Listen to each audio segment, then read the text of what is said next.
Good morning, everyone. I'm Saltanat Kazi, and I'm aligned with the Environment Education and Awareness area in TERI, and I'm the moderator for the thematic track Breaking Barriers, Youth and Agriculture, which is a joint initiative of TERI and Food and Land Use Coalition, which is conducted as part of WSTS Summit 2022. The overarching theme for this is to build a resilient planet, and towards this endeavor, this thematic track is being organized to identify avenues through which youth engagement can be effectively channelized to strengthen the agricultural sector in India. It gives me immense pleasure to introduce the Director General of TERI, Dr. Vibha Dhawan, who's been associated with TERI since 1985, and she is an agricultural scientist and biotechnologist, and is actively involved in research as well as policy development, both at national and international level. She is the winner of the Women Leadership Agricultural Award 2016 by Indian Council of Food and Agriculture. I invite Dr. Dhawan to deliver the welcome address. Thank you, Saltanat, for introducing me. And I'm so glad to be part of this particular session because it's very close to my heart. Having worked in this field for over 4 decades, one has definitely seen how agriculture, what it was, how it is going, and what is the future of agriculture as a whole. Now, if we look at this thematic track on breaking barriers, youth and agriculture, which is hosted under WSTS 2022. With a dual focus on research and outreach, TERI is well positioned to lead this interesting and thought-provoking initiative. I welcome Dr. Jayahari, India Country Coordinator, Food and Land Use Coalition, and Professor Ramesh Chand, member Niti Aayog, who have graced the inaugural session. And I'll say it is the beginning of our activities at WSTS. Now, for the benefit of wider audience, let us reflect on few important facts related to agriculture. Really speaking, you all are experienced professionals and therefore you know quite a bit, or rather perhaps more than me. But just to, so that since we are discussing, let's relook at like what India is a home of about 17% of the world population, but only has 2.4% of the world's land area. So that in a way shows the kind of pressure we have to produce food. In the past 40 years, Indian agriculture has made tremendous progress, spurred by the Green Revolution, which led to widespread adoption of high-yielding varieties of food grains such as wheat and rice, irrigation needs, fertilizers, use of pesticides, and so on. And in the last decade, the agricultural scenario has been facing several challenges, including declining farm profitability, depletion of natural resources, the resurgence of new pests and diseases, global warming, climate change, and so on, and that poses severe threat to sustainability of agriculture as a whole. Given India's wide range of soil, water, and climatic conditions, socio-economic development levels, and science, technology, and innovation, to address these issues will need to be region-specific and that have an interdisciplinary focus. The capabilities and skills for innovation and sustainability hold special significance for addressing the challenges in this sector and steering development in a desirable direction. As India strives to find ways of achieving food and nutritional security, ensuring the sustainability of its food and land use systems, along with the efficient use of natural resources across its diverse agroecological regions, is imperative. Achieving this will mean building the capabilities and high-yielding, high-quality human resources possessing requisite skills for advancing innovation, diversification, commercialization, sustainability, and increased efficiency across the value chain. It is encouraging to note that FOLU has taken the lead in supporting this dialogue, and it is in line with the recent scoping study report, which was brought out in 2021, and that was released in partnership with TERI last year. The report highlights the varying levels of capabilities and skill requirements across the agriculture and allied sectors from the perspective of sustainable food and land use systems. I strongly feel that for the growth and development of agriculture in India, it is crucial to motivate and encourage the youth towards this sector, where new technologies and innovative farming practices can enhance the sector's productivity and effectiveness. It is very discouraging today when you talk to a farmer, and really speaking, his children, they don't want to adopt agriculture as their profession. And I personally feel it may have long-term impact on agriculture in the country.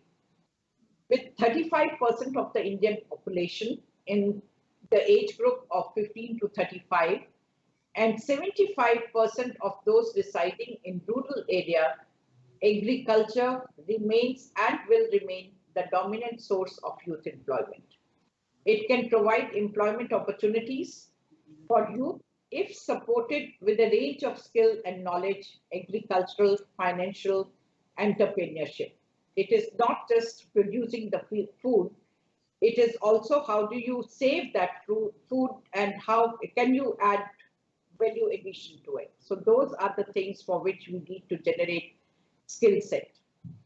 At TERI, we make efforts to mainstream youth voices in all environment in disclosures.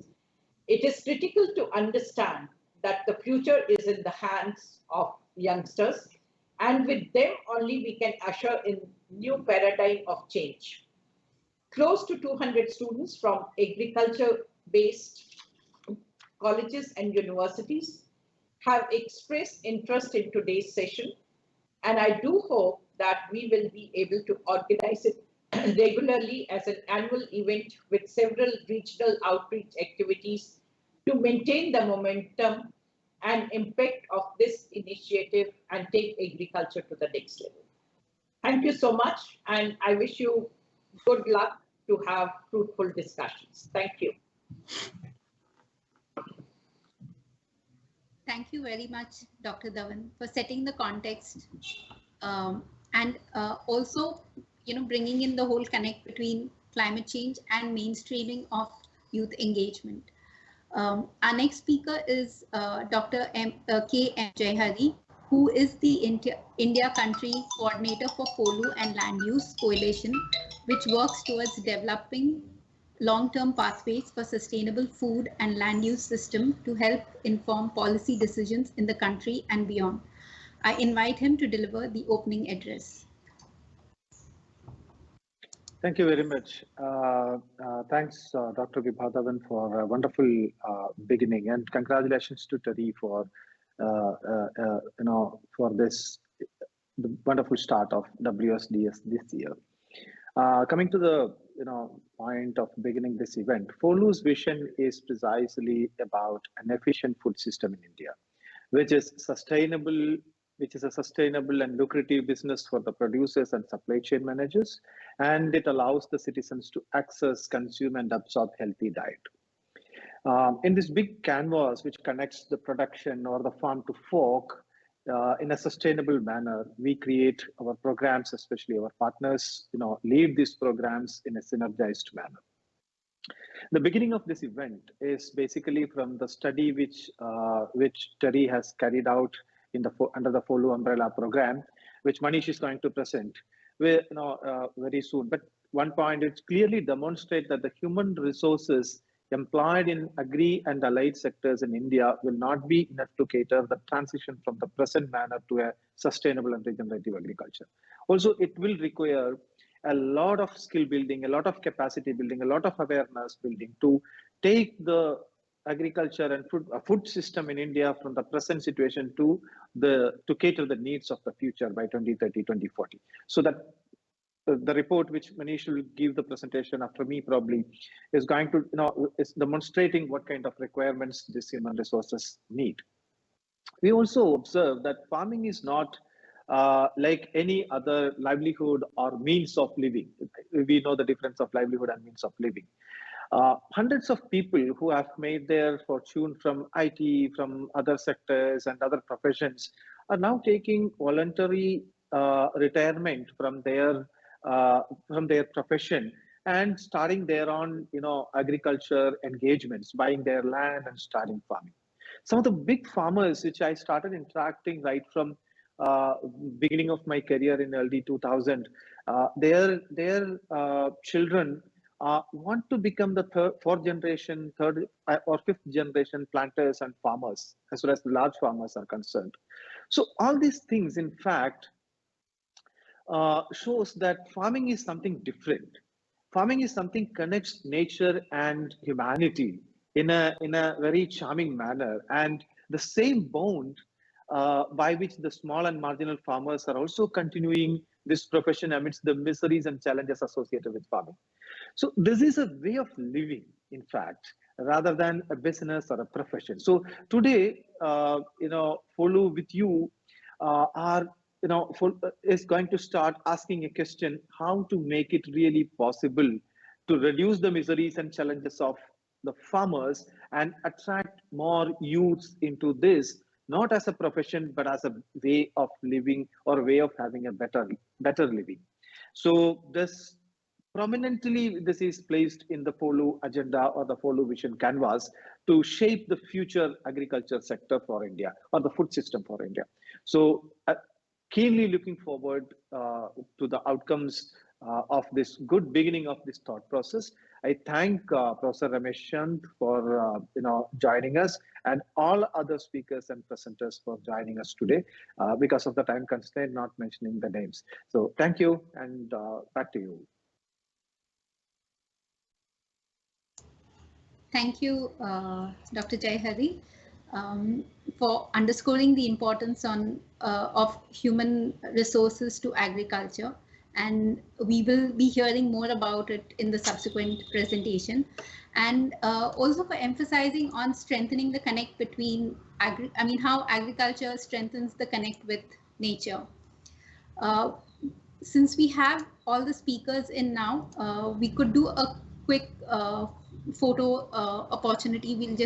So I'd request everyone to click, your camera on so that we can take a image of, all of us together.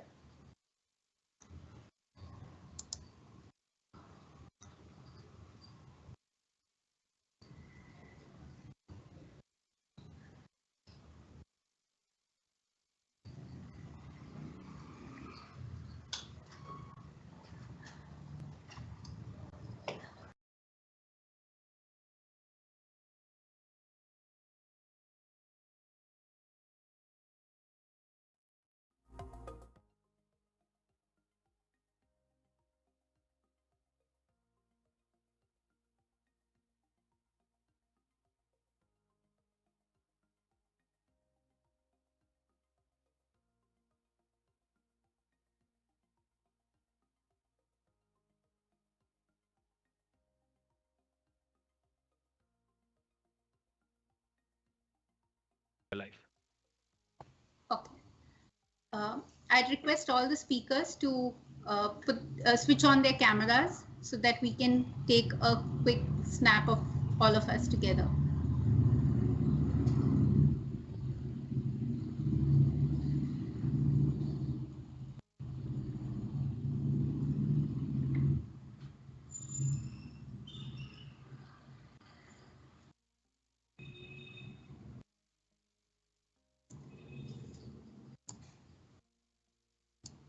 Okay.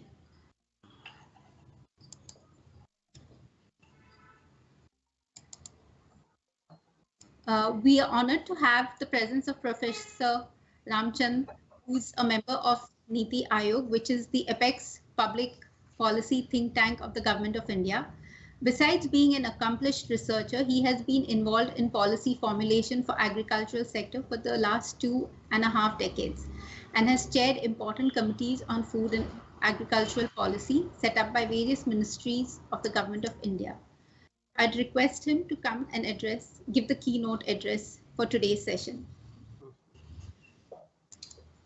Okay, thank you, madam. My name is Dr. Ramesh Chand, not Ram Chand. Dr. Vibha Dhawan, Dr.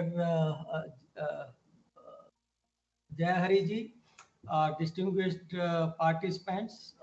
First of all, I really congratulate the organizer for choosing this important theme for discussion today, breaking barrier, youth and agriculture. And I understand that the workshop plans to discuss this theme under the overarching theme of sustainable agriculture development. First, I would like to share with you some facts related to youth in agriculture. These days, there is a lot of concern.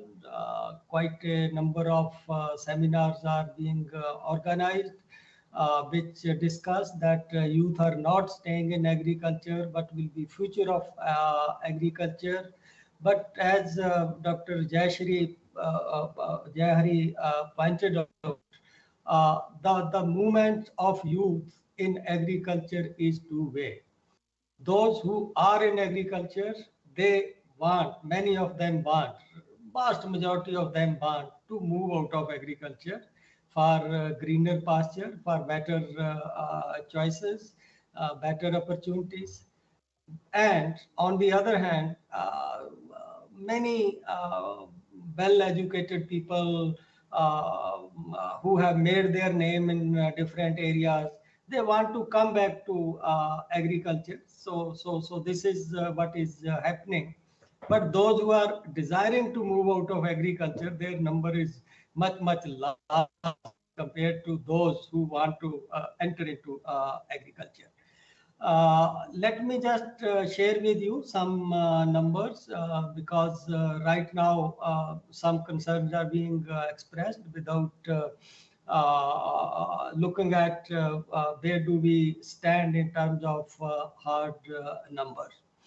And I am sharing these numbers with you because I was doing a study on employment. So I found that these numbers were there.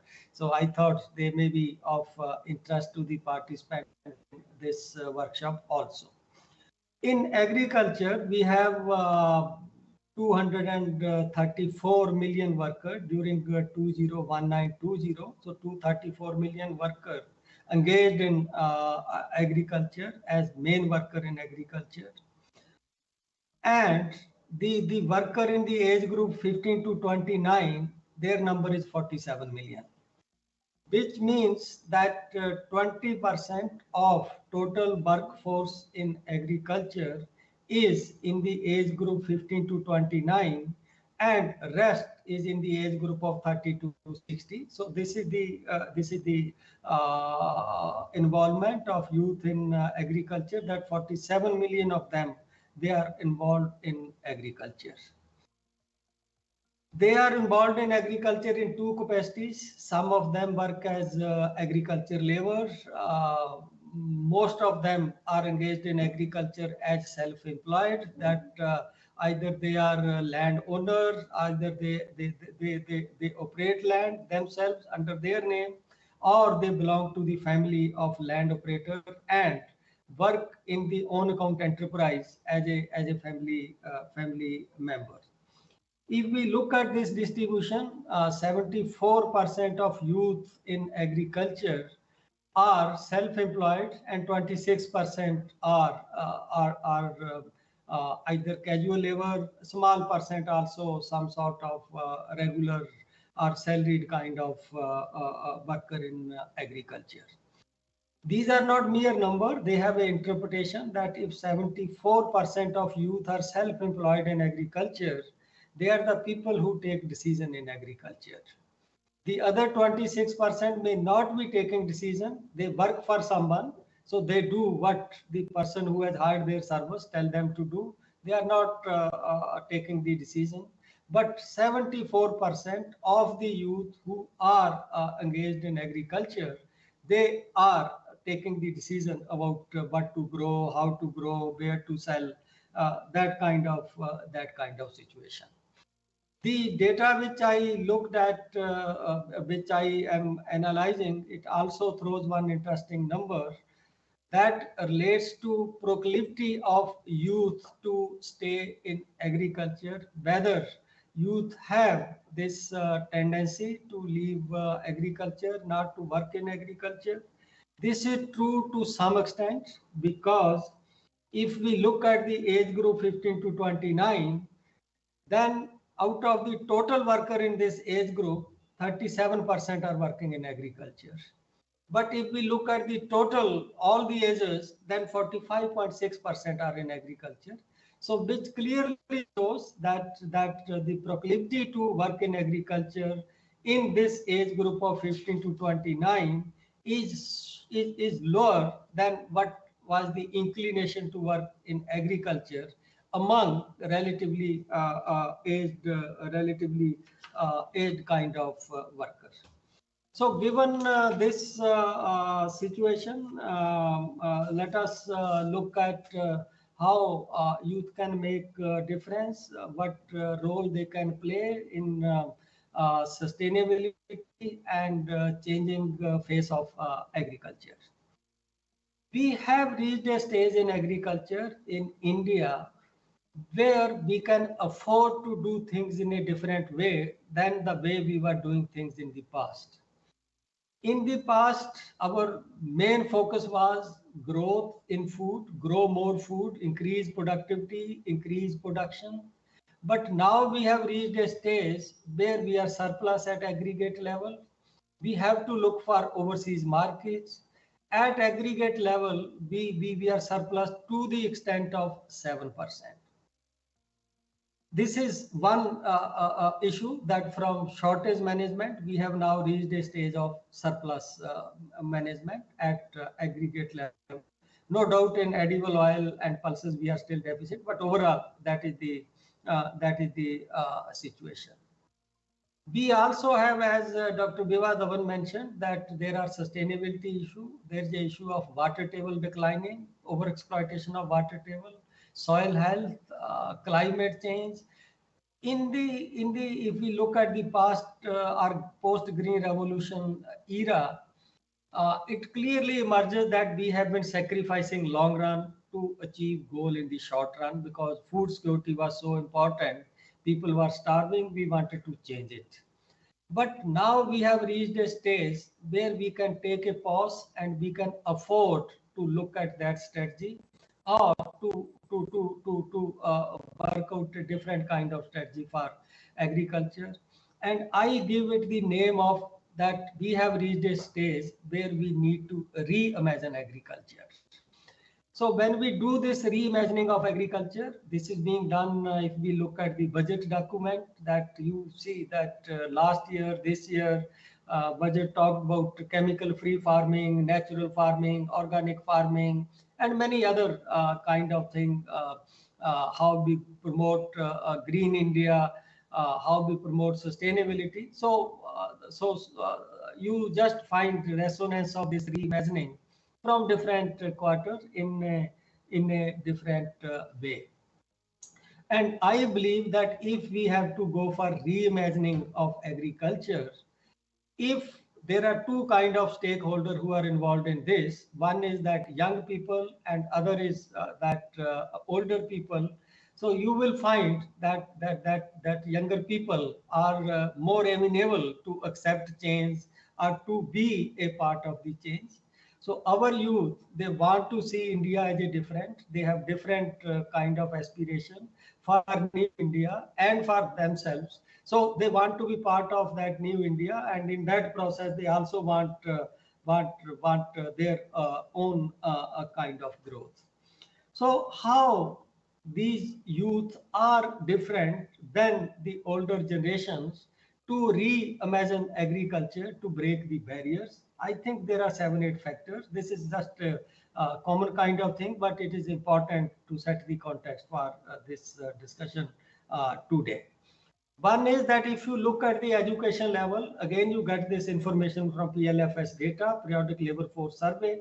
that what are the level of education in 15 to 29 and more than 29. So you find that those in 15 to 29 are having much better education compared to those who are above 29 while working in agriculture, not at overall level. Even those who are working in agriculture, the younger age group has much better education than the older generation.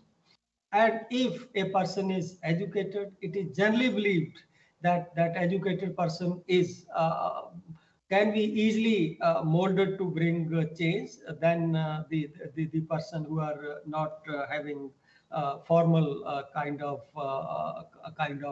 education.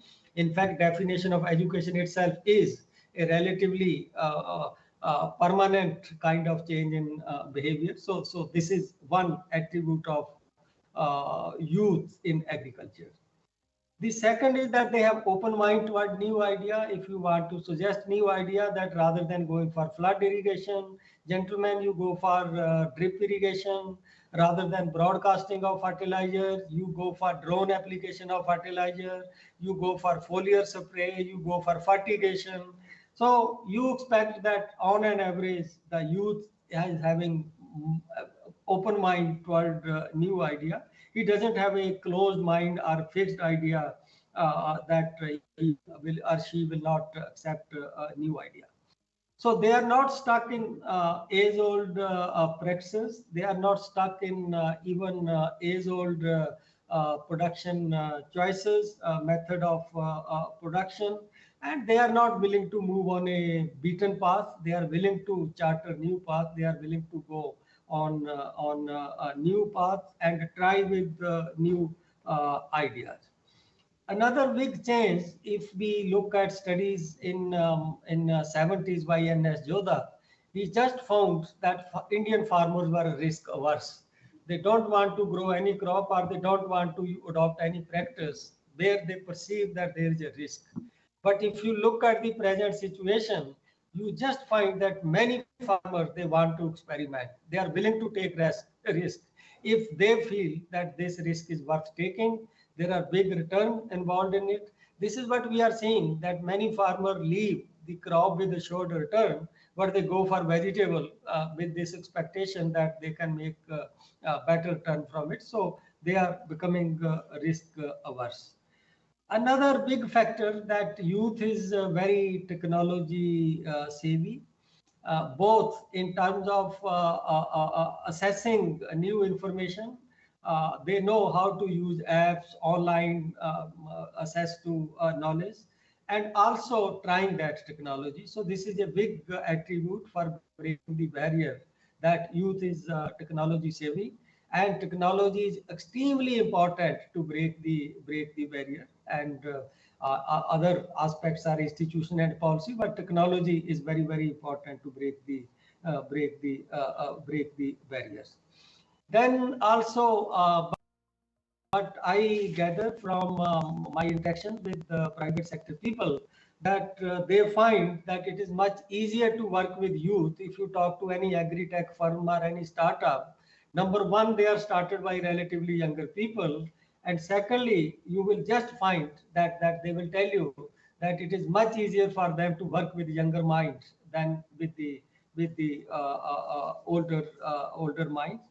And we have also seen that in FPO movement, if you look at the age profile of its members, so you will get this clear inference that younger people are open to this new kind of institutional arrangement. And we know that most of the quite successful farmer producer companies, they are led by younger people, whether you talk of Sahyadri, whether you talk of Jivika or others. You will just find that they were promoted by relatively younger people. So I sum up that younger people, they have a different kind of human capital, and that human capital is very much needed in agriculture. Modern agriculture, transforming agriculture, require that we use knowledge intensive methods, we use capital intensive method. That is something which we need to use, and that will happen if we have a better human capital in agriculture. So with these traits, how youth can contribute to food security, nutrition? I think there are 3-4 simple ways. One is that youth can help in accelerating growth. Obviously, if they are using better seed, if they are following better practice, they are following better management, they will help in accelerating better growth, which means that more food will be available. And when more food is available, you find that prices for consumer don't increase, they remain under control, they may even decline in real terms, which is considered quite favorable for food security. Then with these traits, youth can promote efficiency. They can go for precision farming, those kind of things. Promoting efficiency means real average cost of production goes down. Then third is that with these traits, they will be willing to take up non-conventional farming. They will be willing to adopt nutritionally dense varieties. If you talk to ICR, they will tell you that they have developed 50 varieties which have much better iron, much better zinc, and many other much better kind of things. But if you look at their adoption level, then you find that their adoption level is very, very low. But I feel that we can work with the youth to adopt these nutritionally dense varieties, and also many other fascinating kind of technologies. So with these things, I will expect that whether they are at the farm as a worker, they can make a difference. They can also make difference in 2 other ways: as a farm manager, also as an entrepreneur. So I see these 3 roles for youth. One is as a worker, second is as a farm manager, and third is as an entrepreneur. The last 2-3 points which I want to emphasize is that a new thinking is emerging on role of agriculture in economic transformation. And the genesis of this new thinking is that it was perceived in the traditional model of economic development that industry will offer jobs, people will move out of agriculture, and this is how transformation will happen. But we know now what is the situation of job in industry. Very slow growth in job compared to what is the growth in output. Again, this study which I was sharing with you, that last 3-year PLFS data shows that the jobs created in manufacturing, very small, but very high in agriculture and very high in construction. But in case of manufacturing, the share of manufacturing in the total employment is stagnant, whereas with growth, it should be increasing. Second is opportunity in bioeconomy, lot of opportunities, preference of consumer toward bios, opportunities in food value chain, opportunity in food value addition.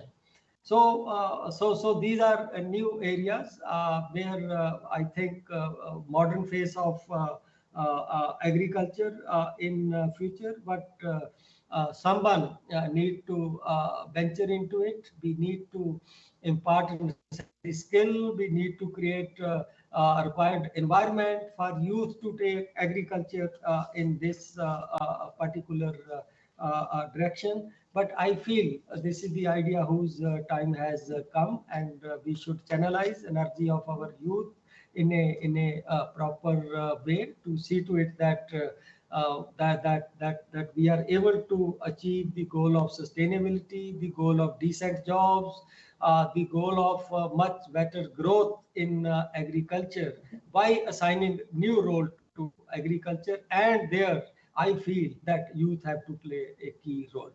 So gentlemen, these are some of my thoughts. I hope you will find some of them useful in the subsequent discussion in the subsequent sessions. So thank you for making me part of this important deliberation.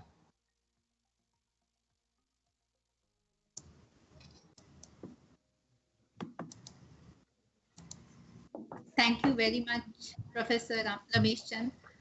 My sincere apologies.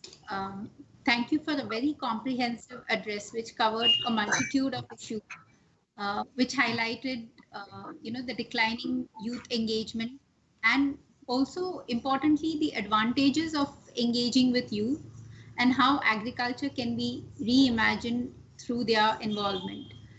So we'll get into the next session, which is basically the presentation of key insights from the TERI FOLU scoping study. I'd like to invite Dr. Manish Anand, who's a senior fellow at TERI, to make this presentation.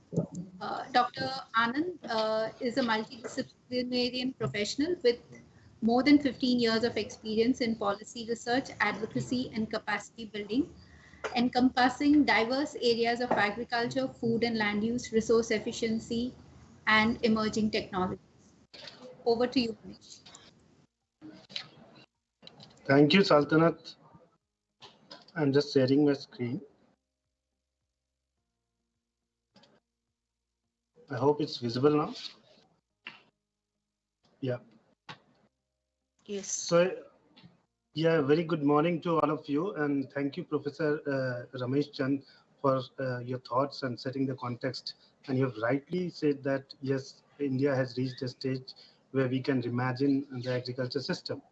And with this vision in mind, TERI and FOLU India is working towards this vision. And in the present presentation, what I am going to do is I'll be sharing some insights from the study which has been undertaken by TERI under the FOLU initiative in India. The study mainly highlights the varying levels of capabilities and skills requirements across agriculture and allied sectors from the perspective of sustainable food and land use system, as India is striving to find ways of achieving food and nutrition security. So just a brief background on the institute, the TERI and FOLU India. TERI is an independent, not-profit organization with capabilities in research, policy, consultation, and implementation. It has works in a diverse range of stakeholders in diverse areas of energy, environment, climate change, resources, and sustainability. Also, a brief background about FOLU, which Dr. Jayahari has also talked about. So, FOLU in nutshell is a self-governed community of more than 60 organizations and individuals committed to the urgent need to transform food and land use. And it is in India a platform. It is a joint initiative between the Council on Energy, Environment and Water, IIM Ahmedabad, TERI, RRA, and Revitalizing Rainfed Agriculture Network, and WRI India. We are working towards developing long-term pathways for sustainable food and land use systems to help inform policy decisions in the country and beyond. So regarding the report, which TERI under the FOLU initiative has undertaken the study and prepared, the report was also launched last year in April, and a national dialogue was also organized to explore way forward to strengthen sustainability of India's food and land use systems through innovative capacities.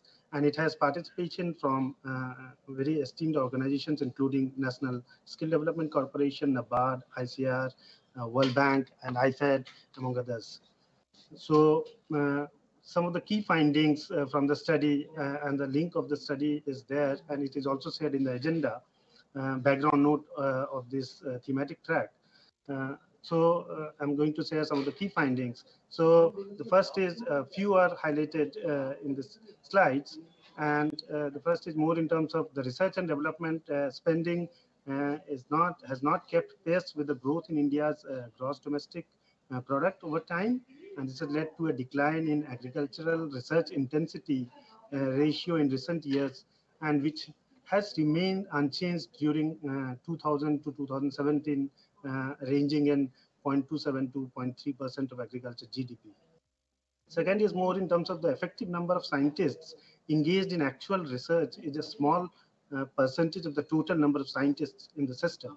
And many of them spend more time in teaching and administrative tasks. And in combination with inadequate funding, this poses a big challenge. A disproportionate share of research activities go to food crops, that too in irrigated areas.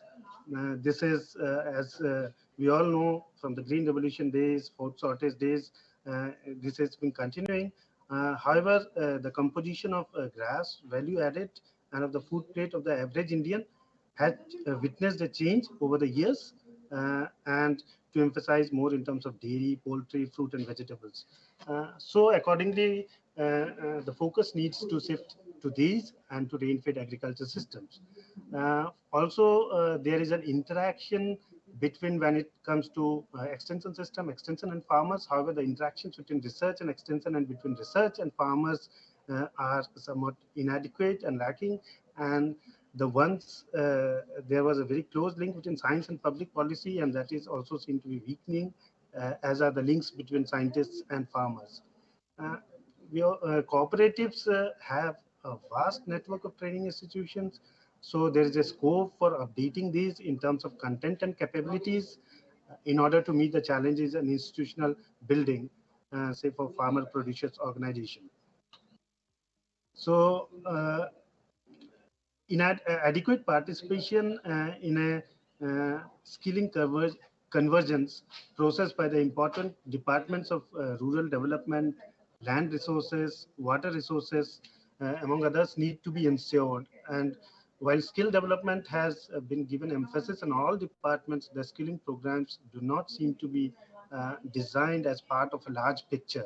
So in terms of there's a need to strengthen policy coherence between these identified issues and existing rural development and agricultural schemes.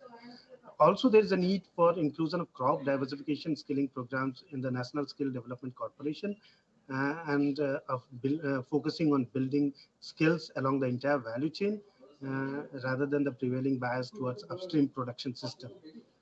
The skills focus should be on better value capture by farmers, for instance, food loss prevention, better pre-processing. Uh, Also, skills are needed for seeking opportunities such as carbon finance from climate mitigation activities in agriculture and land use, food safety and labeling, and residue and food waste management. Uh, Food and land use also needs to be looked at as systems instead of individual components or short-term outcomes. A systems approach should be linked to changing market trends, should utilize information technology in the agriculture sector, and also should enhance agro-processing, including industrial uses and food supply chains, which will generate new opportunities and make the agriculture system more sustainable. So bringing in mind, bearing in this holistic perspective of agriculture and food and land use systems, the study highlights specific recommendations, which is broken down into short, medium, and long-term actions for enhancing capabilities and skills in the sector. And these are categorized into policy planning and coordination, capacity, demand-side measures, and information systems. So in the following slides, I'm just highlighting few of them, but you may please go through the recommendations in detail provided in the report. So when it comes to policy planning and coordination, attention might be given to basing policy based on agroecological regions, placing greater emphasis on integrated farming and trade conditions, building a holistic and integrated education, research, and extension system, then building public-private partnerships in the agri-food sector. With respect to capacity building, it is suggested to urgently introduce into skilling packs the skills required to meet the key priorities under the National Mission on Sustainable Agriculture and the National Action Plan on Climate Change, which includes diversification of cropping systems, promotion of carbon sequestration in agricultural practices, and building resilience in soils, skilling in carbon finance, etc. Also, restructuring and streamlining the course curriculum in higher education, research and innovation and training packages to make them more interdisciplinary and attuned to sustainability of food and land use system needs to be there. With respect to demand side measures, there is a need to develop an annual survey of workforce and skills requirement for the food sector in conjunction with industry, also generating demand for skilled and quality human resource in the sector through incentives such as conditional loans and subsidies related to the food sector could be looked into. Further, there is a need to more in terms of strengthening and streamlining the Agriculture Skill Council of India Smart Portal for facilitating the single window access to information on capacities, skill sets requirement, and also the popular job categories across the food chain at the agroclimatic zone level. So this is very important at the agroclimatic zone level, if it is available, to address the demand supply gap. And we have to ensure effective participation of relevant actors, including food businesses and industries, and launch a massive awareness campaign on the importance of the portal. With respect to information systems, attention might be given to putting in place real-time management and information systems for agri-logistics, monitoring and implementing the Agriculture Infrastructure Fund for farm-grade infrastructure, also building an online database of all agri-input dealers along with their skill sets. We can also upscale the diploma in agriculture extension services for input dealers, which manage has rightly undertaken this initiative of upscaling is also. Then expand the coverage of registered warehousing with appropriate monitoring and information systems. So in terms of today's session, in order to face the food security and nutrition challenge of the future, including feeding the population with adequate, safe, diversified, and nutrient-rich food, youth can play an important role, as has been highlighted adequately by Professor Chand also. But we know that the majority of youth do not currently see agriculture as a viable career path. So there is a need more in terms of to develop the capacities of the next generation of, so to say, agriculture producer and actors by identifying ways how to engage and empower youth, including both women and man. So the part of the challenge of capacity development is about establishing an enabling environment that makes working in agriculture rewarding and attractive for youth. So another key component is upskilling and training youth already engaged or interested in agriculture to respond to new demands for skills or competency.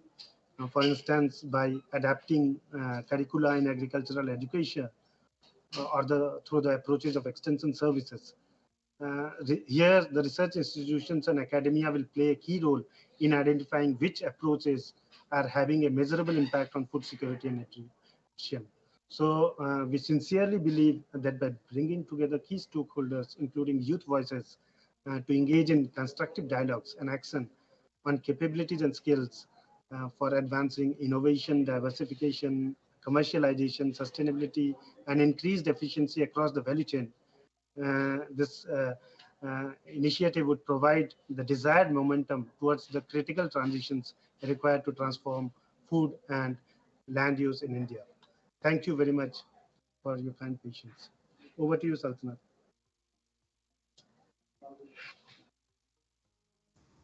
Thank you very much, Manish, for a very detailed presentation, and sharing with us the findings of the study, especially in terms of, what are the short-term, medium, and long-term recommendations that have emerged from it.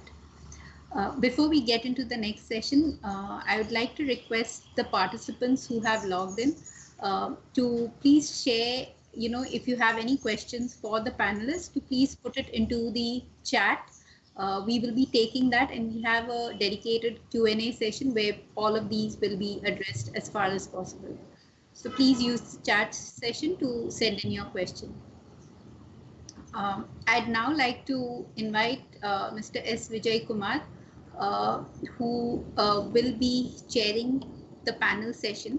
And for this panel session, we have a set of distinguished panelists, and this session again will throw more light, from their experience and insights. I'd like to introduce Mr. Vijay Kumar, who's a distinguished fellow at TERI.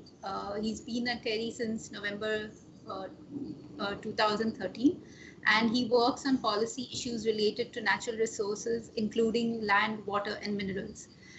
He's also the lead for FOLU, India Country Platform, and He was a member of the Indian Administrative Services and has served as the Secretary of the Ministry of Rural Development, and also has served as the Additional Secretary for Ministry of Mines. Welcome, Sir Vijay Kumar. Thank you very much.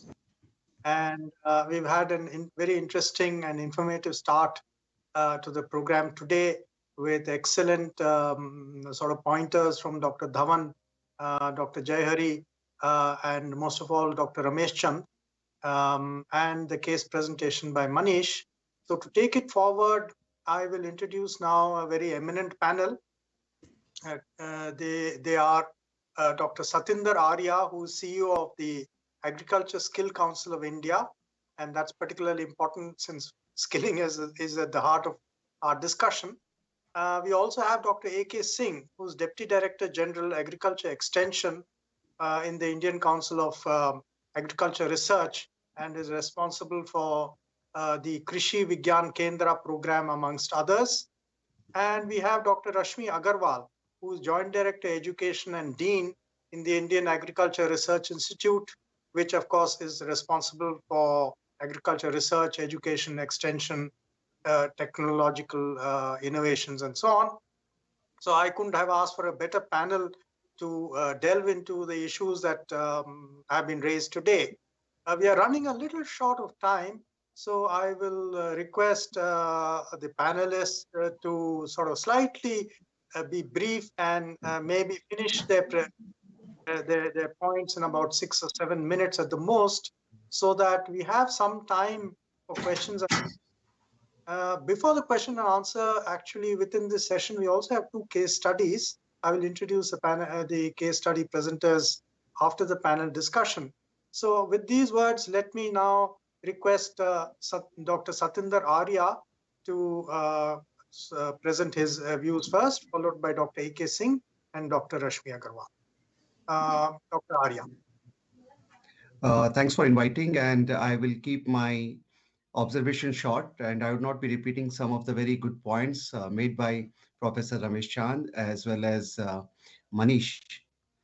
So just, to take up with the challenges that we face in agriculture, our engagement of youth is basically, as Professor Ramesh Chand had shared, that the breakup between uh, the cultivators and laborers. The fact of the matter is that the level of formal skilling in agriculture sector has been absolutely low and less than 0.5%, though we claim to have almost 47% of the entire workforce engaged in agriculture. And I think quite a lot of it is from the very fact that various kind of studies comes in, and they generally point it out that there is an abundance of people engaged in the on farm activities. There is and no skill gap. They actually try to perceive the huge numbers with no skill gap, whereas we are adding one Australia every year to our population, and in the the cities are expanding, population is expanding, land availability is decreasing. You want the drudgery to reduce, the low cost farm mechanization to go up, and all it requires is skilling. I think a lot of uh, uh, reason can be attributed that there has been too much focus on wage-based employment rather than self-employment. Uh, there is also, there was this question which was, in the concept note, that how do you make uh, agriculture and food system to be most attractive choice. I think one of the major thing that is required is vocational identity. And we at Agriculture Skill Council of India is the various skilling initiatives are the ones which is for the first time giving some kind of vocational identity. It's very important to, call for, and you'd be surprised that when we are doing skilling, we have almost got 186 various kind of, job roles and occupations which are available in agriculture, which is not actually known to the vast masses, and they always feel कि एक ही farmer होता है, वो सब कुछ ही कर देता है. The second thing is, the rural youth is having its own aspirations. You need to reduce the drudgery. He also wants to own one mobile, and there is nothing wrong with his aspirations. So you need to make the agriculture aspirational, and it can be given, coming from whatever the technology orientation you should be giving to these youth, because that plays a very important role for glamorizing the sector and also making him aware about the entrepreneurial opportunities. The very fact, I keep on reading in the newspaper, so many startups, so many apps, different kind of, agriculture startups coming. But are we making the relevant effort for skilling our youth how to make use of those apps, for which it has been intended to be developed? So we have got many apps, but I don't know how many of us we have skilled in uh, this, usage of apps. Uh, there was also this particular, issue which has been raised on fostering innovation and entrepreneurship amongst youth. We need to, make skilling or any kind of training uh, link it with the credit availability. If there is no credit availability at the end of any kind of training, then the gainful employment is not there. So we need to, make this financial literacy and the digital literacy an integral part of any kind of upskilling program that we are there. I'm not touching upon what Agriculture Skill Council of India has done. Whatever we have done, I think a lot of credit goes to our partner institutions and our sporting institutions. And I see Dr. A.K. Singh participating. We had great support from ICR. Otherwise, whatever we have done, it would not have been possible without the support of, the related institutions. So if today Manish is working on this particular aspect and he wants to, talk about the skills, climate change, sustainability, we are more than eager to partner on this aspect. There are some other also, elements. When we talk about entrepreneurship, we need to make it a youth would connect with youth. So I, sometimes see so many of people getting rewarded, recognized. But why do we see the same kind of faces being recognized, awarded, same kind of, this thing? Why can't we have the youth less than 35 years of age and don't repeat them more than twice a year? People would like to see more new faces, okay, a successful model. Also, we did not, now put cost in printing success story. उनको पढ़ने का आज के दिन में किसी के पास में वक्त नहीं है. Why don't we go for short clips, success stories? These are, believe you me, may turn out lesser in cost, more in circulation. Also, अगर आधे घंटे में पूरे इंडिया में कोई चीज, हो जाती है. And I have seen kids from the villages, sometimes making so nice videos and how their parents are collecting the tomatoes or segregating them. As simple as that, but very effective. One more thing, which I think the question which has been raised is how do we, relate the quality-based education and training. The government of India had mandated all kind of capacity building to be related to the NSQF, National Skill Qualification Framework. We can talk it sometime later. But the new education policy has to kick in from this year. And I'm sure the ICR institutions would be also integrating the entire emphasis of new education policies about employment generation and how do you provide the apprenticeship opportunities to the college goers. So very important that we look at the elements of the new education policy and try to make a correlation of agriculture institutions with this new education policy, number one. Number two, very important that though we are talking about skilling of many para-professionals, but at the same time, we need to be very, very careful.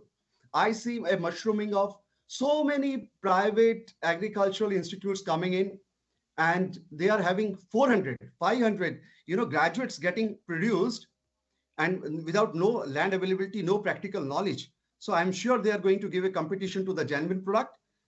It's not about, because it's going to impact your academic things in the future. They would ask for those admissions and it is going to be proving a challenge because कोई institution पहले बन जाता है उस चीज को break करना बहुत मुश्किल है लेकिन अगर आप अभी से prevent करेंगे for quality education, it's very important. Third is, whatever the flagship schemes of government are going, can we look at where is the agriculture skilling का स्थान कहाँ है? If we talk about the flagship scheme of, Ministry of Rural Development, DDGKY, Deen Dayal Upadhyay Gramin Kaushal Vikas Yojana. Now, how come the agriculture skilling is missing there? Because the nature of the scheme is to provide wage-based employment, and nothing wrong with that. But if you're talking about rural skilling, so agriculture has to be an integral part of it. So for agriculture, self-employment should be introduced for this DDGKY. Otherwise, what will happen? We would keep on talking about skilling. DDGKY would say, go to NRLM. NRLM would say, oh, you talk about skilling, you go to DDGKY, but hum livelihood ki baat karte hain, which has got nothing to do with skilling.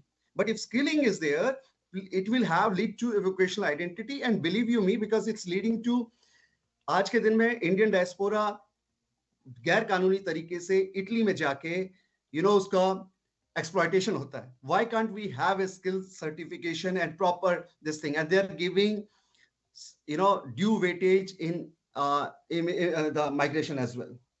We can also look at the possibility, अगर agriculture 49-48% employment generate करता है, क्या भारतीय skilling के अंदर में 20% जो earmarking हो वो agriculture sector के लिए नहीं होनी चाहिए? So it's that thing.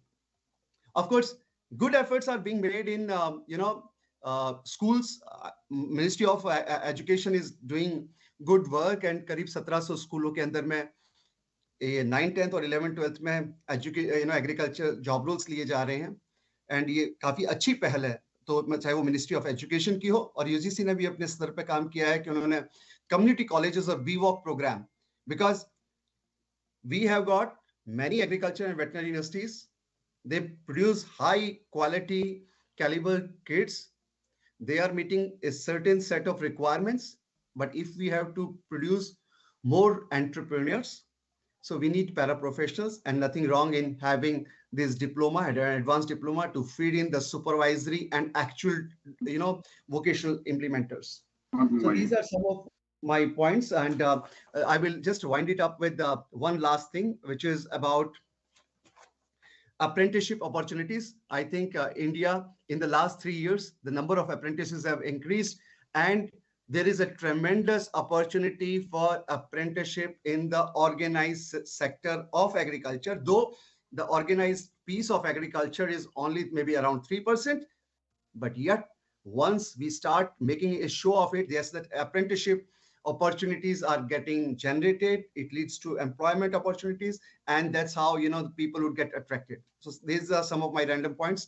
I'm more than happy to connect with any of the panelists, and thanks once again to all the stakeholders whose institutional support has made it possible for us to be here where we are. Thank you. Thank you so much, Dr. Arya, and I really like your point about the gap between the NRLM, which provides livelihoods, and DDU-GKY, which is known for skill, and what happens to agriculture. So, of course, the MKSP is a women's in agriculture, but it's still not yet a skilling program. So I think you made a very important point, and I hope somebody in the Ministry of Rural Development is looking on. I now move to Dr. A.K. Singh, who is the Deputy Director General Agriculture Extension ICAR. And as I said, he's looking out the Krishi Vigyan program, Krishi Vigyan Kendra program, and also attracting the program called Attracting and Retaining Youth in Agriculture. Acronym is ARYA. No, it's a coincidence, of course. But I'm sure he would like to include in his presentation something about that.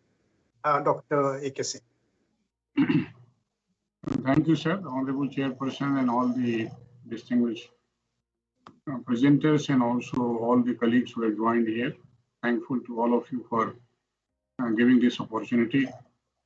The tone of this presentation is already set by many distinguished speakers, including Professor Ramesh Chand and others, and DG TERI also.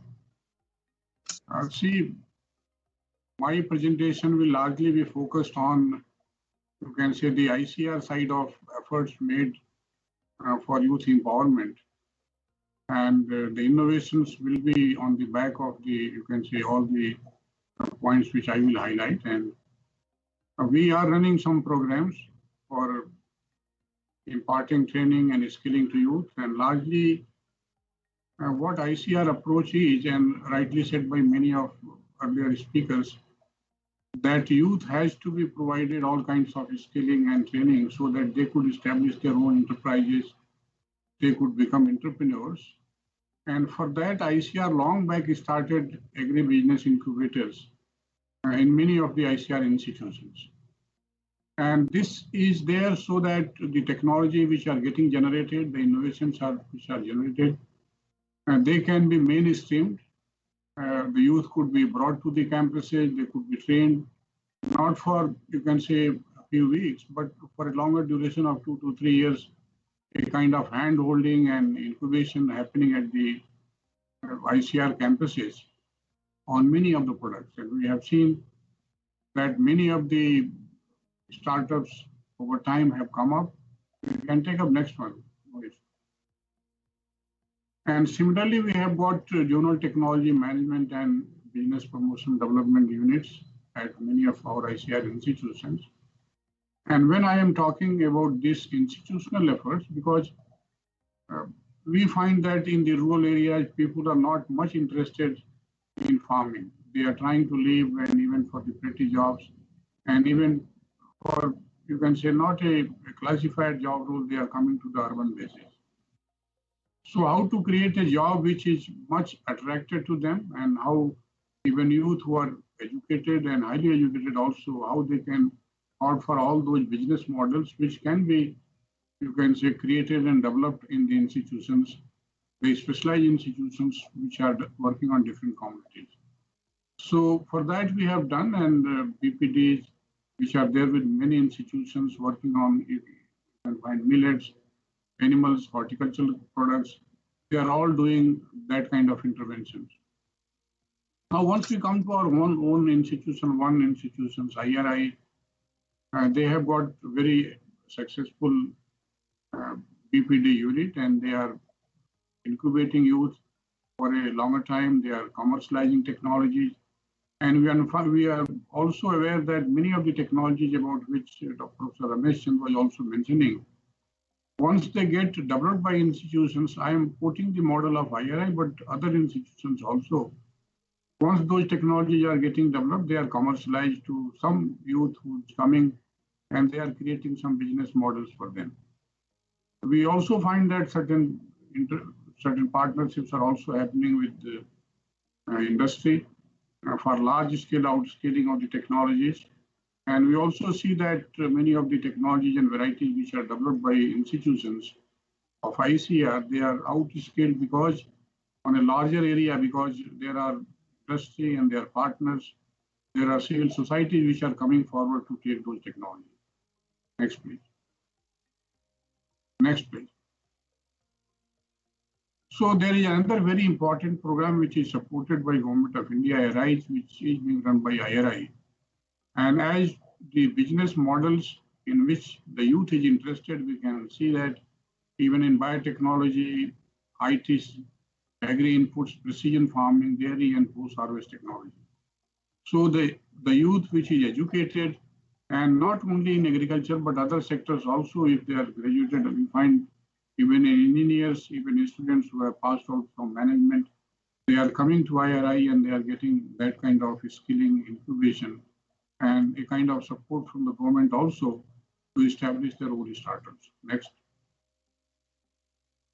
Now the other thing which I personally find, that when we are talking about skilling youth, and the government has fixed up a target of 10,000 FPOs in the country, and I think there can be different kinds of startup models which can happen.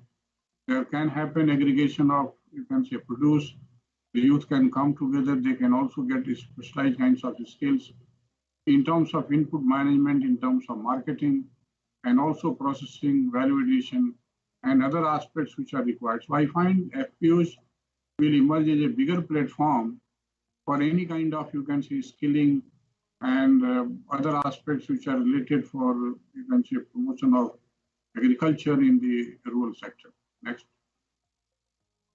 ICR also, through its institutions and KVKs, we are also directly implementing some farmers producer organizations, and we have also agreed that the entire FPO which will be created, they will be supported as and when required by those FPOs in terms of technology package staffing. The other program which we are running is the attracting and retaining youth in agriculture. And again, we are doing in many sectors. Youth may be interested in the honey production, youth may be interested in the mushroom production, and accordingly, but these models which we are pursuing in the ARIA program, it's not a big scale kinds of entrepreneurs, but it's smaller level. They can do themselves and they can integrate 4 or 5 other youth in their own activities which they are carrying out there in the rural settings. So this has come up well, and I have personally visited many locations, and I find that when we talk of doubling farmers' income, so the easiest way is that you try to include or you can say associate one enterprise, economic enterprise, with all the already existing farming practices a farmer is doing. And we have seen that with the smaller, you can say, units also, on an average, they can aid about 12,000 rupees per month. And that's a big gain for farmers and youth who are staying in the villages, other than the agriculture, whatever they are able to produce from their own farm. And it can happen, and we have practiced it at other locations. And we find this is one scheme which gives a concept that this kind of initiatives, if we take, we can attract more youth in agriculture than what we are seeing that people are migrating. Next. So this is the last slide which I wanted to mention, but at the end I will like to say that you can close this slide, Dr. Manish. So what I wanted to say that as far as my experience is concerned, once we talk about the rural areas, and if we have to attract youth, there may be 2-3 things. One is very important, that we start skilling youth, as said by Dr. Arya also. But at the same time, we have to have options for higher level of skilling, not giving some training for establishing small units, but can youth come for a bigger kinds of enterprises? And there would be a kind of success that they will not be employing themselves, but they can employ others also. And what we are seeing as of now, that many skilling programs which are running, that is centered only for his own kinds of, you can say, employment opportunities, but not a kind of unit which can employ others also. We have also experienced that many educated youth in other sectors also, they are coming and they are trying to establish their enterprises on a larger scale. So I need to say that those enterprises which are getting established, they have to link with the institutions of excellence which are doing on those commodities. The second point which is important, which I would like to say, that this FPOs which are getting developed, they should be considered as a platform for the startups also. And if that we can look into probably, and some of the FPOs can be converted, like you can say bigger opportunities for some business models, it will be, you can say, sustaining thing for production, productivity and profitability, what we have been talking all the time. The last point will also I like to mention that Professor Ramesh Chand also mentioned that agriculture has not to be as usual, and often we focus on production side and other aspects are left out. So the focus of any enterprise should be based on, you can say, the environmental factors, which are, you can say, looking into the soil and water resources which we have, and the pollution and other aspects which are happening, and many kinds of, you can say, hazardous things happen when we are not taking care of. So a kind of holistic model we have to look into even when we go for enterprises. So thank you very much, and if somebody is willing to ask some questions, always welcome. Thank you very much, sir. Thank you very much, Dr. Singh. And I now turn to the third and last panelist, Dr. Rashmi Agarwal, who is Dean IARI. Dr. Agarwal, you have about 6-7 minutes since we are running a little. Thank you, Chairman. And it's my pleasure, and I'm happy that you invited me. I have made a very few number of slides. If you permit, I will share the slide.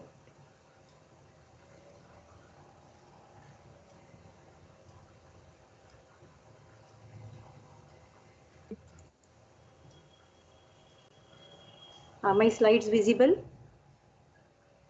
Yes. Yes. Okay, thank you very much. And the topic given to me was imparting robust and responsive agricultural curriculum.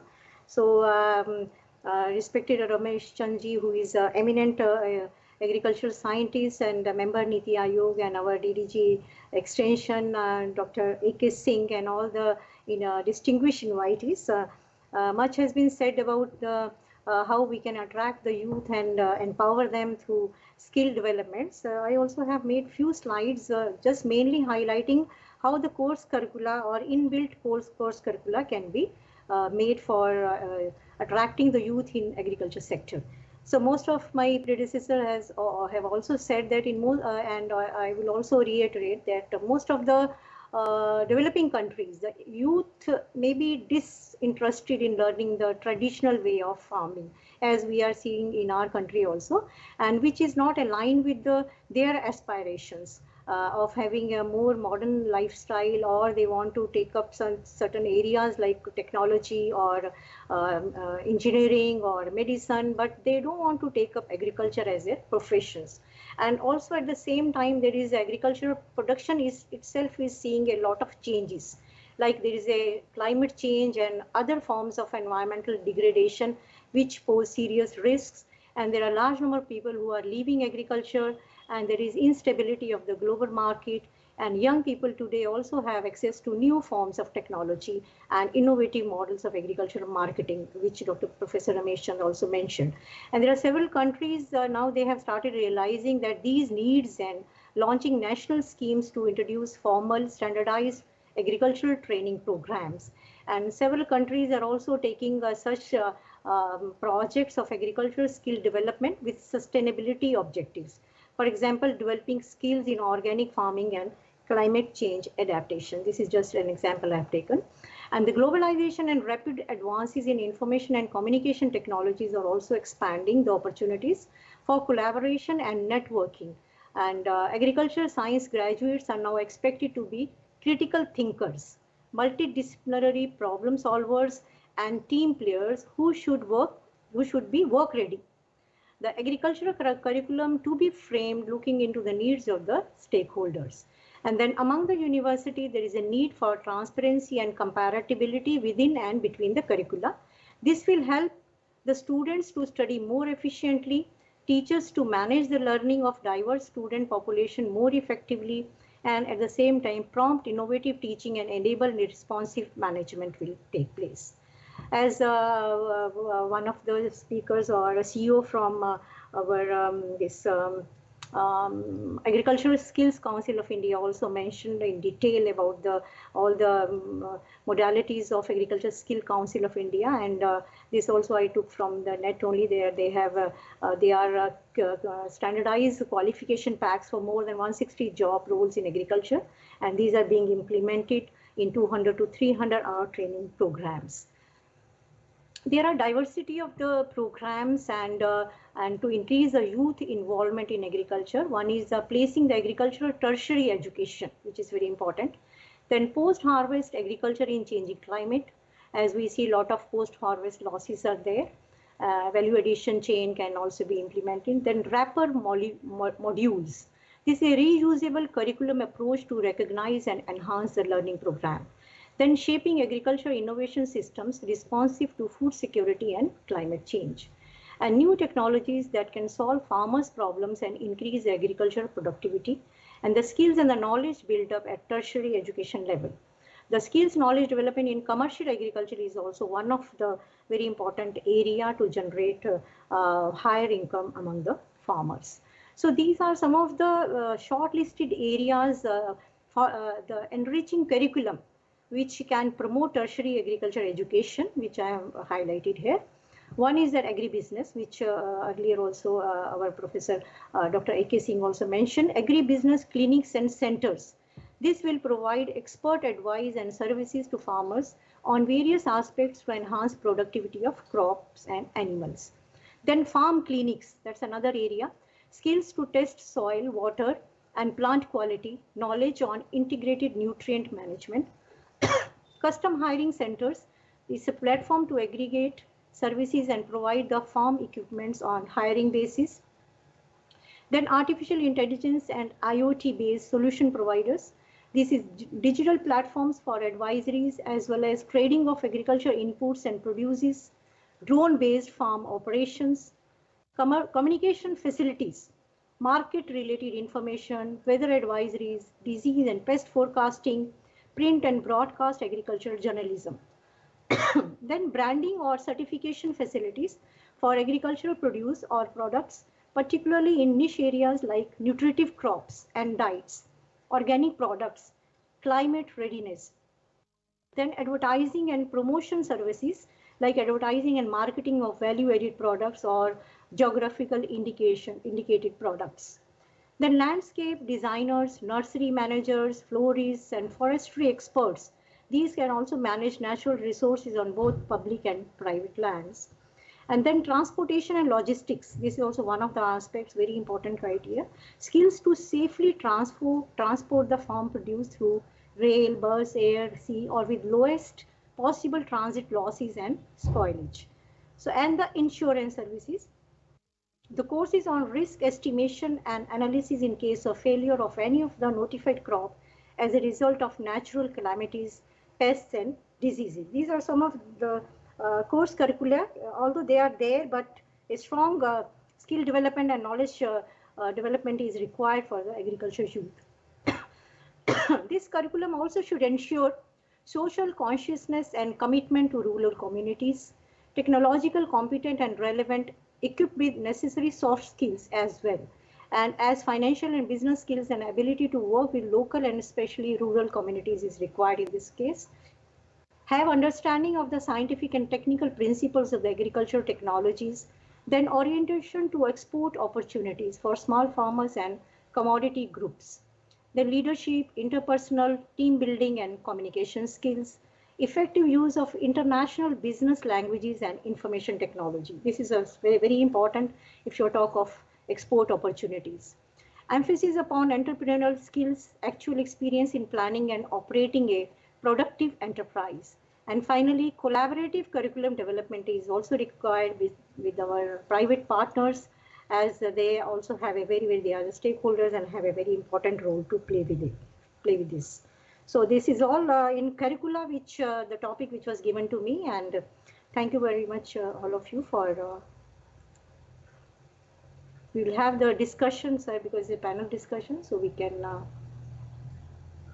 discuss on these topics. Thank you so much, Dr. Agarwal. Really interesting to for you to, in a sense, list out the many skills in the agri ecosystem that are required, which are not specifically agriculture related, but enable better and more efficient agriculture and agri-related practices.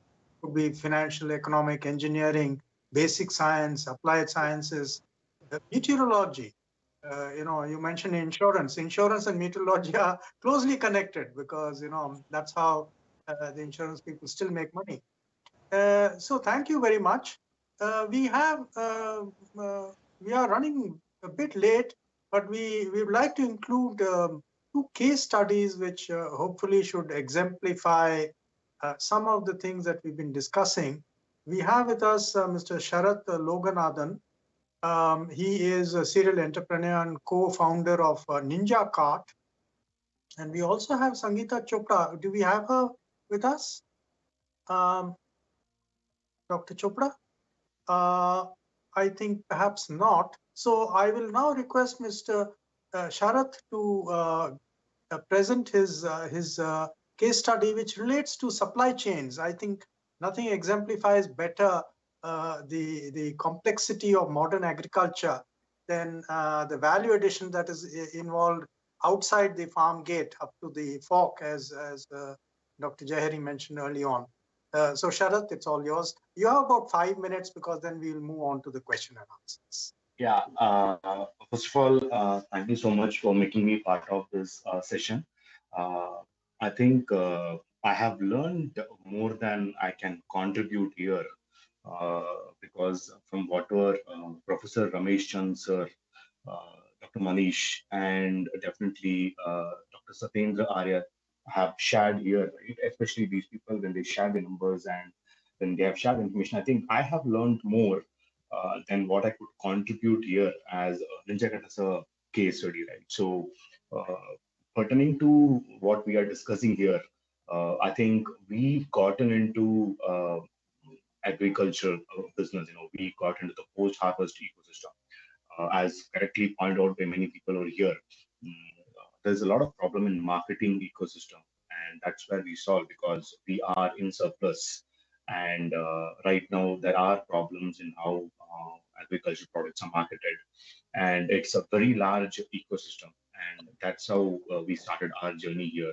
And definitely, as mentioned, a lot of technology plays here, which has helped us in kind of creating the distribution network for perishables. So we kind of built up a supply chain which transports 1,200 or 1,300 tons of vegetables within 14 hours to 18 hours of time between harvest and at the time it reaches a retailer, right? So that is something that has happened only because we have invested a lot in our technology. But when compared to how all the larger markets work, the economics is a tough competition because in this marketing ecosystem of agri-produce, there are a lot of micro entrepreneurs who are doing a lot of small jugadu work and trying to make things work, and are not abided by the nature or the laws of what pertain to a corporate, right? As simple as how much minimal load a truck can take is something limited when it comes to a formal way, but in an informal nature, there is no load. They just overload the vehicle and send, which also improves the way efficiency of it. But then I don't surpass it. So there's a lot of ways, challenges in which are still have to be tackled. But in particular to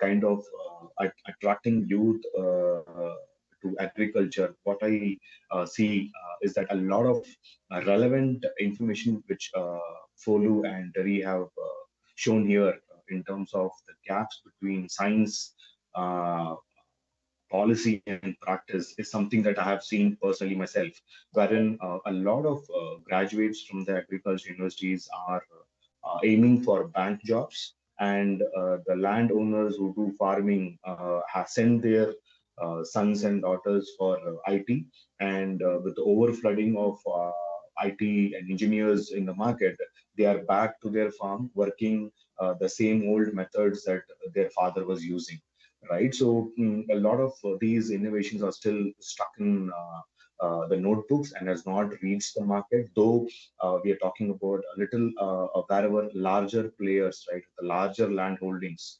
There we have seen the way to make it efficient has worked because technology works with a particular scale. But for smaller farmers and marginal land holdings, it is still an issue. And that is where,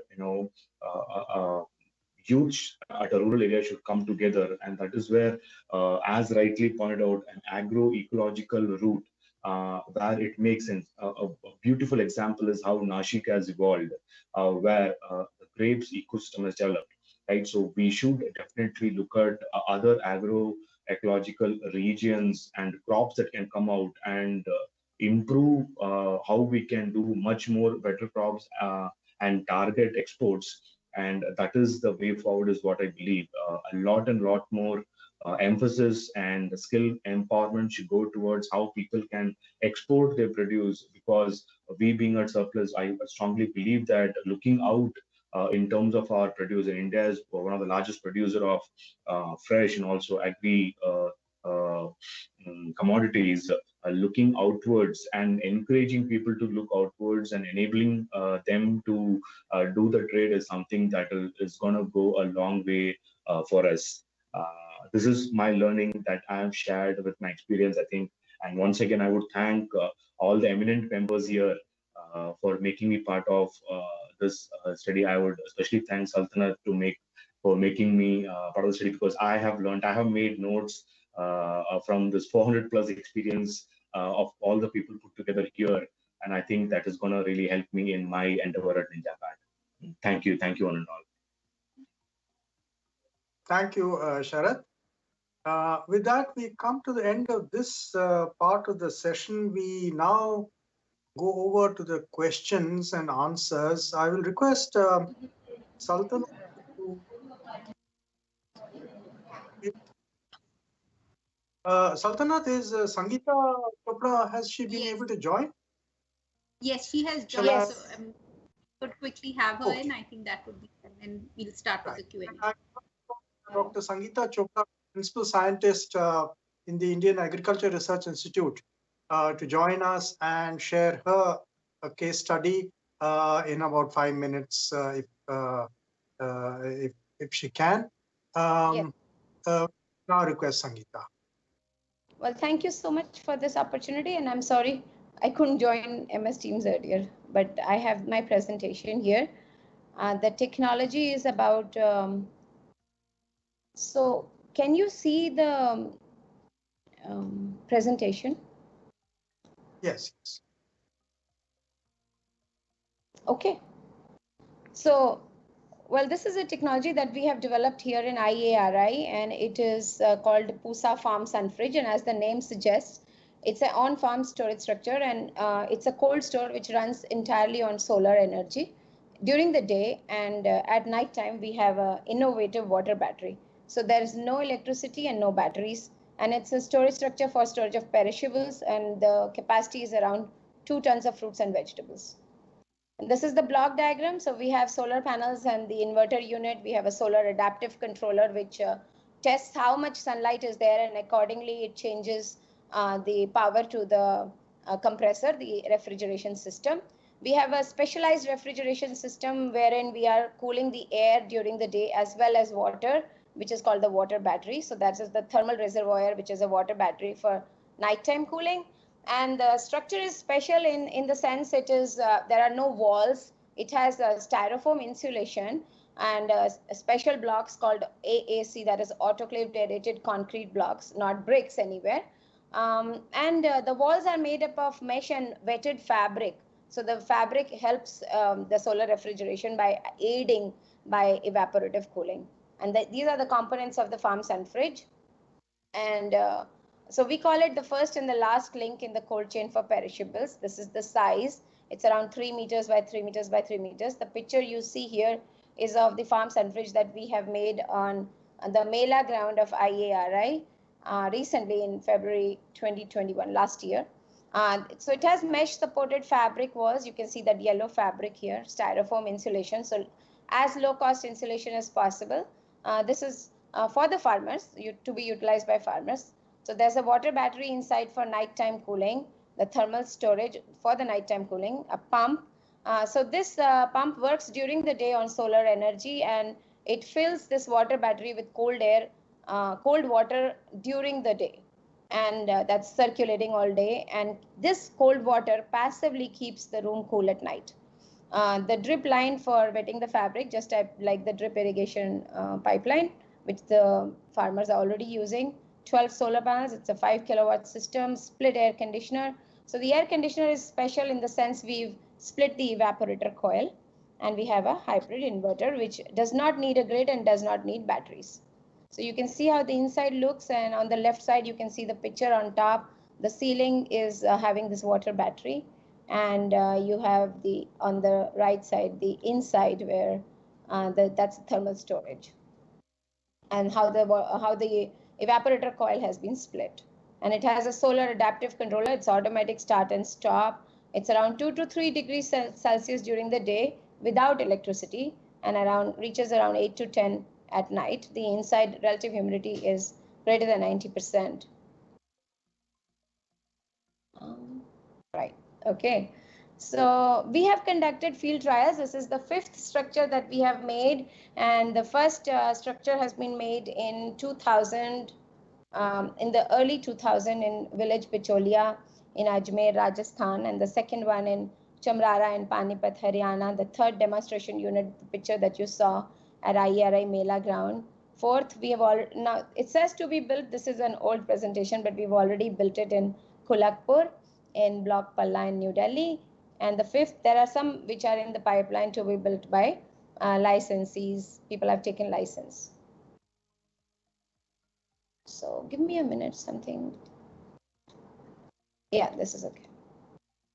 So this is the picture of the first structure that we made. So there is the change in the design as we are progressing with structures. We are changing the design. So this is the first structure in Rajasthan. It's made with the RCC roof, but gradually the one you saw on the Mela ground has a frame structure, and the one we have made in Palla and Kolhapur is on nuts and bolts. So it's completely portable. We can just load the sun fridge, manufacture it at another place in an industry, load it on a transport unit and take it and install it. That's the newest design. And this is in Chamrara, also the RCC roof. And this one you see is not RCC roof, and you can see that there are metro sheets on top and solar panels on top of them. This is for the Mela ground, but the one we have made in Balla is just on nuts and bolts. These are some visitors. We have lots of visitors coming here. We had even Dr. Extension DDG also has visited. And of course, it was inaugurated by the Union Ministers of Agriculture in 2020, the one on Mela ground. And we are also data logging.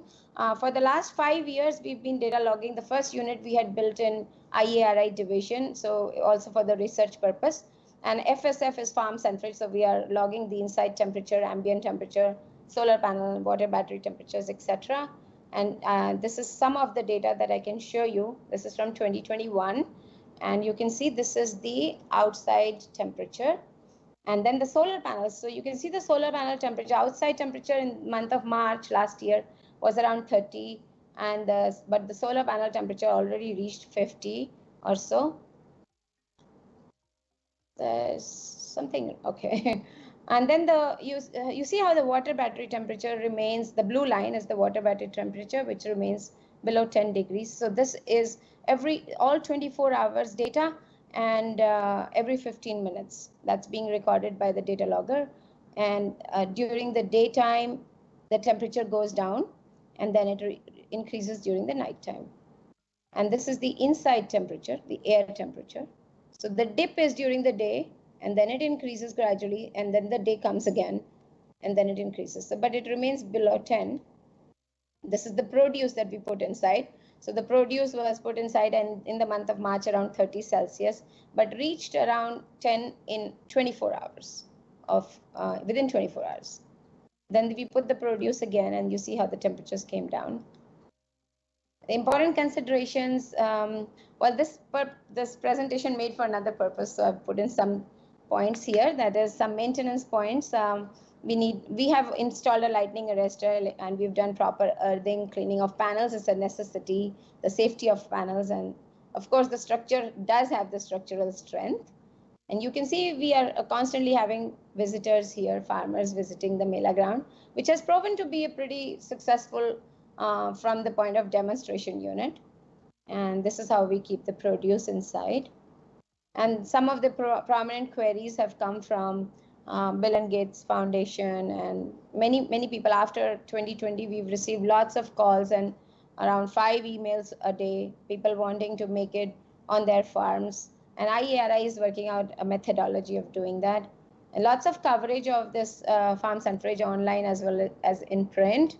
And so these are some of the details. If you can see on YouTube and newspaper articles.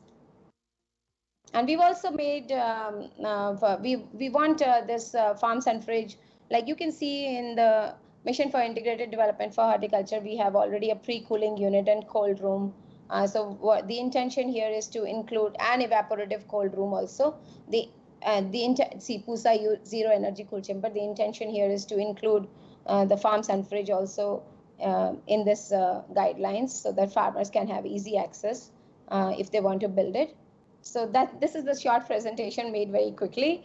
So the technology here is off-grid solar refrigerated batteryless PUSA farm centrage, and that's it. Thank you so much. Right.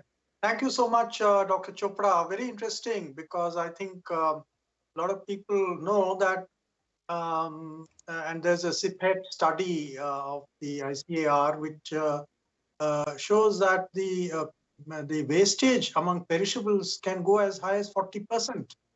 Yes. And so, innovations like this and other innovations, the different technologies are needed all over the country in order to reduce wastage. Reducing wastage is as good as producing more. In fact, in many ways better. So I think that's an excellent example, and I hope it provides an inspiration to all those who are watching. So with that, I come to an end of this part of the session, and we move over to question and answers. I hope Saltanat has been able to put together some of the questions. Maybe in the interest of time, consolidate them, and we have time for perhaps 2 questions. So Saltanat, if you can pose the question and maybe request the panelists to answer. If there's any particular, if the subject relates to any particular panelist, then we can put it to him. Otherwise, if any of the panelists would like. Yes, so there is a question where one of the participants, Mr. Devashish Bhandari, has shared his experience where he said that there has been a challenge that his family faces from agriculture, and that is reduced agricultural returns due to high input costs. So key natural resources, biodiversity and ecosystem upon which agriculture is reliant on have been degraded or lost in some cases irreversibly. Land and water are 2 important resources for the sustenance of agriculture, and there are policy interventions in place for the same. They are looking for some pointers how youth can effectively contribute towards it.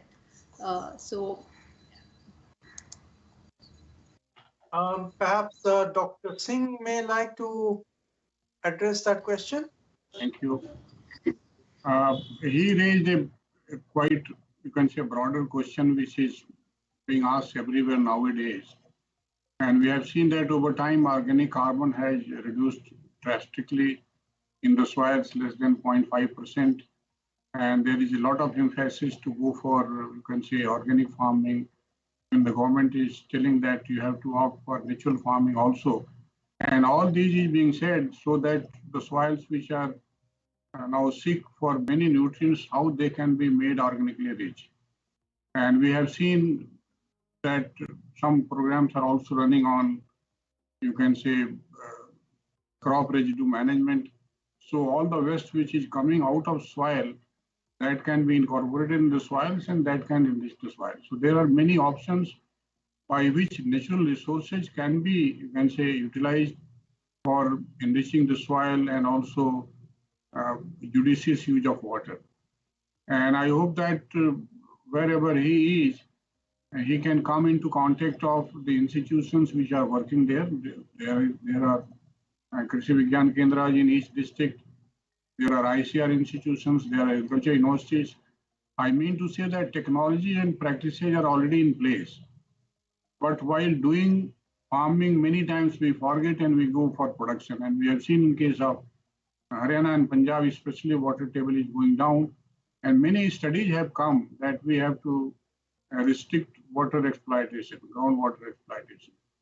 So it has to be a kind of judicious agriculture. We have got many technologies which is even polyhouse cultivation, even drip irrigation, and crop diversification has been suggested. So there are options, and he has to come into contact of those. His views are very, you can say, specific, and his concern is welcome. So if he is coming in our touch, we can definitely support the kind of agriculture which he is trying to pursue. Thank you so much, Dr. Singh. Do we have time for one more question, Sultana? Yes, and I think Dr. Jayahari wanted to even provide the FOLU perspective to the same question. Okay. Dr. Jayahari, please go ahead. Thanks, Chair, and thanks, Saltanat. Very briefly, this is a great sharing of experience, and we are getting these signals from more farmers on ground. And FOLU has initiated a program called FOLU India Sustainable Agriculture Initiative, which has two programs running under that in 4 landscapes in India. One is a district, and others are two gram panchayats in 3 states.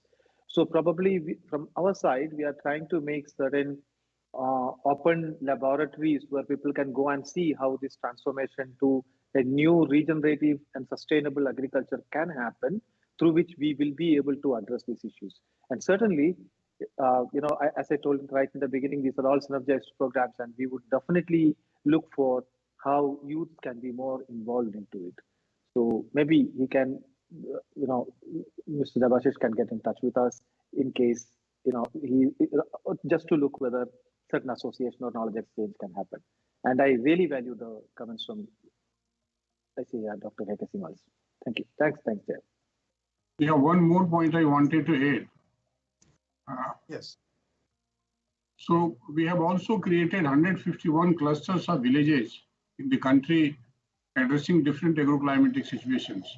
And whatever you can say vagaries are happening there, accordingly, strategy has been based on ground, involving farmers and other stakeholders. So those locations also might be quite useful for his interest. Thank you. Thank you, Dr. Singh. Saltanat? Yes, so I'll go ahead with the second question. Just providing a little bit of a context to the question is, as rural and agricultural markets are transforming, youth today need a range of skills and knowledge with regard to agricultural, financial, entrepreneurial, as well as broader environment of youth targeted policies and investments. What are the challenges, successes, and lessons learned related to development of knowledge, skills, and capacity for youth in agriculture, so that the potential and talent of young people can be used as an engine to drive change in agriculture and food systems that can provide sustainable food security and nutrition for everyone? Right, thanks. I heard both skills and knowledge there. So perhaps we can start with Dr. Arya. Would he like to respond to parts of that question at least?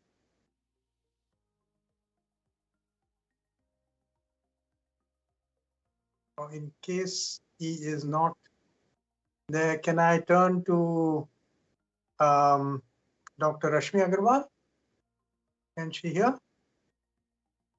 I'm there, sir. In terms of challenges, there are quite a few challenges are there in imparting such skill or knowledge development among the youth. I'll say the first challenge is lack of some of the existing institutional capacities. So that is one of the challenges, and the other challenge is that potential beneficiaries also do not have time for getting skilled or trained sometimes, because they, for example, if you take example of women force, if we want to break barriers, we may have to invite women young entrepreneurs or into the agriculture. So that's also one aspect of breaking the barriers. But often they face many problems, like they have to manage both agricultural and domestic responsibilities. So that in that context, some of this is also one of the barriers, that they do not have much time for getting upscaled or trained or getting skill development done. And there is also must be trainees also must be prepared for technology and environmental change. For example, if we talk of precision farming or micro irrigation or vertical farming, all these are all, as we say, these are the potential solutions for pressing the challenges before the youth. And then the lack of funding, that's also one of the challenge. The institutions or organizations, they should have enough of funding to take up these knowledge and skill development programs. And also sometimes agricultural training also must be responsive to the local demands. So that's also one of the challenges for the agricultural extension workers and planners. So this is all I thought I will share. You're quite right, Dr. Agarwal. Earlier Dr. Satinder Arya mentioned about the DDU GKY, which is the Gramin Kaushalya Yojana, and the NRLM, which is the Rural Livelihoods Mission. And he pointed out that, formal skilling for agriculture is not included in either of the two programs. It's falling in between. I do remember when I was in the ministry under NRLM, there was actually a training program called Mahila Sashaktikaran Pariyojana, Mahila Kisan Sashaktikaran Pariyojana, which actually used the template and framework of the women's self-help group to propagate specific improved practices. And I remember the SRI, that is the rice intensification program of closer planting of rice seedlings for higher productivity, that was done in several parts of the country. So there are many institutions and systems available, and the issue perhaps is also of scaling, as you say, of funding, and also of scaling and sustaining the initiative over a longer period till that particular skill gets embedded within the local community. So could we have one quick question? Anything on the two case studies, Saltanat, that the participants had, maybe? Because I do think we should not only look at the formal agriculture side, but also on the larger ecosystem around agriculture, because that has probably more opportunities for youth with education in many other fields which are important for agriculture. Anything there? Questions by and large have been with regard to the high cost of inputs that is there and lack of returns from agriculture.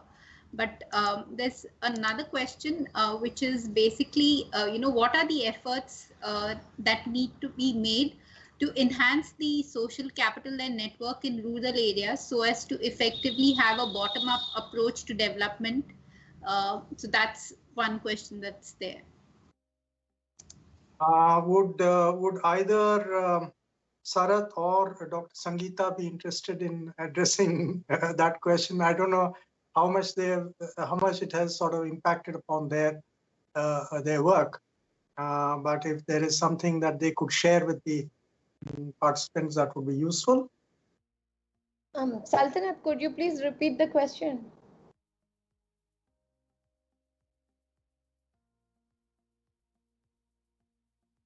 I can't hear.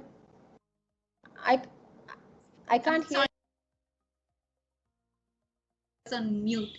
Okay. What are the efforts made to enhance social capital and network in rural areas so as to have an effective bottom-up approach to development? Well, I think it's a bit difficult. I've visited rural areas often, and I know the farmers are pretty much aware of the kind of schemes that are going on, and they want to tap into those schemes and use them for getting the innovative technologies on their field, and they have a network for that, and there's a lot of awareness. I would say that's what I know. Okay, right.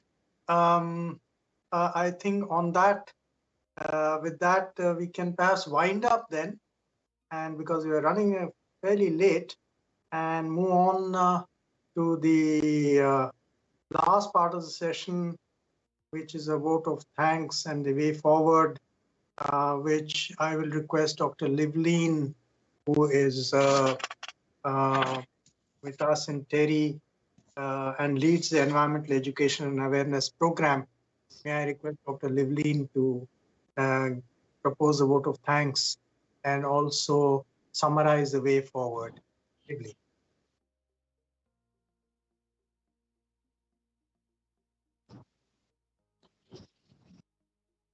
Thank you, sir. It was indeed a very enlightening session, and to put on record, I would extend a sincere thank you to Dr. Jayahari for setting the context with the opening address, and also your responses to the questions were so well received, and we look forward to a more fruitful and positive engagement with FOLU. Thank you for your presence, sir. Professor Ramesh Chand, member Niti Aayog. Sir, the statistics and data shown by you were really wonderful. And we are just waiting for the transcripts to come in place, and we hope to have a more engaging dialogue with you to see how we can productively engage with the youth across the country on this important theme of connecting the youth and agriculture. I would also like to place on record a sincere thank you to Dr. Satendra Singh Arya from SC, Dr. A.K. Singh, Deputy Director General, ICAR, Agricultural Extension, Dr. Rashmi Agarwal for bringing in the perspective of education, and also the case study presentations brought forward by Dr. Sharath and Dr. Sangeeta Chopra. Believe me, I see and visualize it as a start of a beautiful journey with all of you. And we at TERI are committed to this cause of agriculture and youth. And with the excellent chairmanship of Vijay Kumar sir, I'm sure we'll open up new gates of working together. A sincere thank you, sir, Vijay Kumar from TERI, and also to Dr. Vibha Dhawan for setting the context of today's program. I would just like to conclude with one closing statement that this session is not a one-off event, but as put forward by Professor Ramesh Chand, it is an idea whose time has come. And I am sure with the excellent direction and steermanship of all the people who are there in today's session, we'll see to a more positive and continuous engagement, which will bank on the youth tempo and enthusiasm. And we will be converting with a lot of outreach activities to bring them forward.